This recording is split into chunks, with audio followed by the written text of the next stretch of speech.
عمران خان کے کیس کا موازنہ نواز شریف اور آصف زرداری کے توشہ کیس سے اگر ہم کریں تو نواز شریف پر الزام ہے کہ انہوں نے 1990 میں تحفے میں ملنے والی مرسڈیز 2008 میں صرف 6 لاکھ روپے دے کر حاصل کی، حالانکہ قانوناً گاڑیاں نہیں لی جا سکتی تھی۔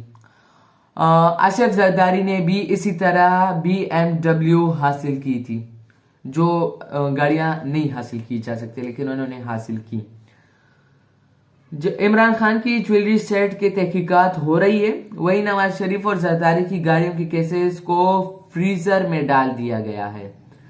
یہ ہوتا رہتا ہے، جیسی وفاداریاں بدلتی ہیں کیسز کے رخ بھی بدلتے رہتے ہیں، تو یہ ہوتا رہتا ہے۔ دوسری کریں تو ایک خبر آئی ہے، اندرونی خبر ہے کہ عمران خان کی وکلا سے وہ تھوڑا سا رویہ چینج ہو گیا۔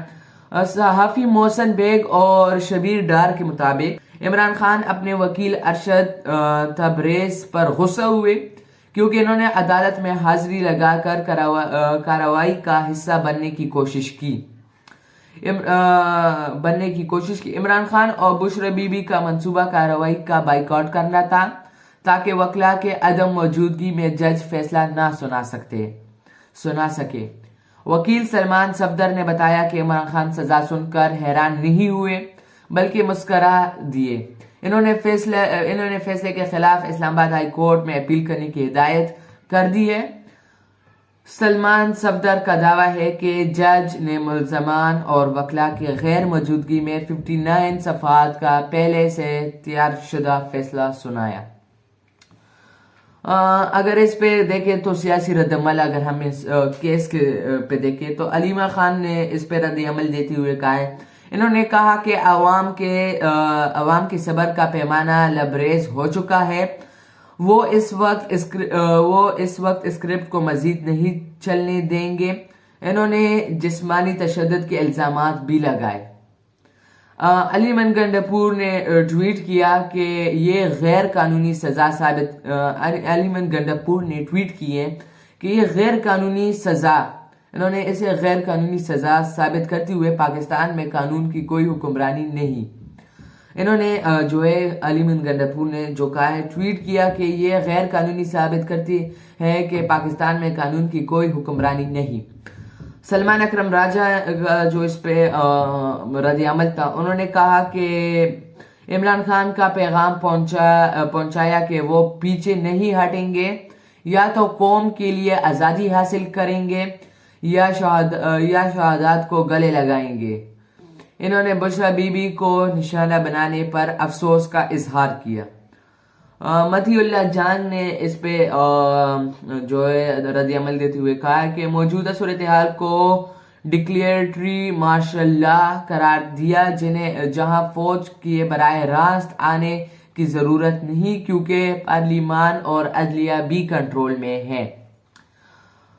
ایمان مزاری نے کہا ہے کہ پی ٹی آئی کے سابق ناقد ہونے کے باوجود عمران خان کے حق میں بولے اور کہا کہ یہ عوامی مینڈیٹ کی چوری کا معاملہ ہے۔ رابعہ باجو جو ایڈوکیٹ ہیں، انہوں نے عدلیہ، پارلیمان اور میڈیا پر سخت تنقید کی اور کہا کہ جرنیل ملک نہیں چلا سکتے، انہیں بیرکوں میں واپس جانا چاہیے، بیرکس میں واپس جانا چاہیے۔ یہ اس جو توشہ خانہ کیس 2 سے متعلق جو ٹوٹل تفصیلات تھی وہ میں نے آپ کو اس ویڈیو میں پیش کی ہے۔ جو ٹوٹل اس پہ رویہ پیش آیا ہے اور جو ٹوٹل اس پہ جو تبصرہ کیا گیا ہے، یہ ٹوٹل میں نے آپ کو اس ویڈیو میں پیش کر دیا ہے۔ اور دوسری ہمارے پاس ہادی بنگلہ دیش کے حوالے سے خبر ہے۔ بنگلہ دیش کے حوالے سے جو ہادی ان کے جو پولیٹیشین ہیں، انہیں جو ہے وہ قتل کر دیا گیا تھا کسی نامعلوم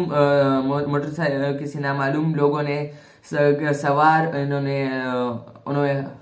سر پہ گولی مار کے قتل کر دیا جب یہ مسجد سے باہر آ رہے تھے۔ ان کی نماز جنازہ 20 دسمبر 2025 کو مانک میاں ایونیو میں ہوئی۔ انہیں ڈھاکہ یونیورسٹی کیمپس جو ہے اس میں دفنایا گیا، جو نیشنل پوئٹ قاضی نظرم الاسلام کے نیکسٹ یہ کیمپس ہے۔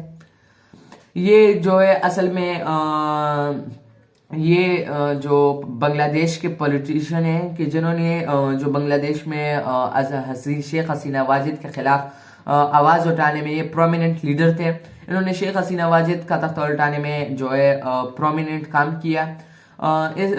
جو اس کے بعد جو ہے بنگلہ دیش کی صورتحال بہت زیادہ سخت بگڑ گئے، اتنے سخت بگڑ گئے کہ جو انڈین جو ایمبیسی ہے، انڈین اسسٹنٹ ہائی کمیشن ہے، انہیں ان کے گھر پہ پتھراؤ کیا گیا، ان کے گھر کو جلا دیا گیا، انہیں مطلب گرا دیا گیا ان کے گھر کو، اور کیونکہ ان کی جو قتل کا الزام ہے وہ انڈین را کے خلاف لگایا گیا کہ انڈین را نے کیا یہ، تو اس کی وجہ سے ان پہ یہ کیا گیا۔ بنگلہ دیش میں صورتحال بہت خراب ہو گئے۔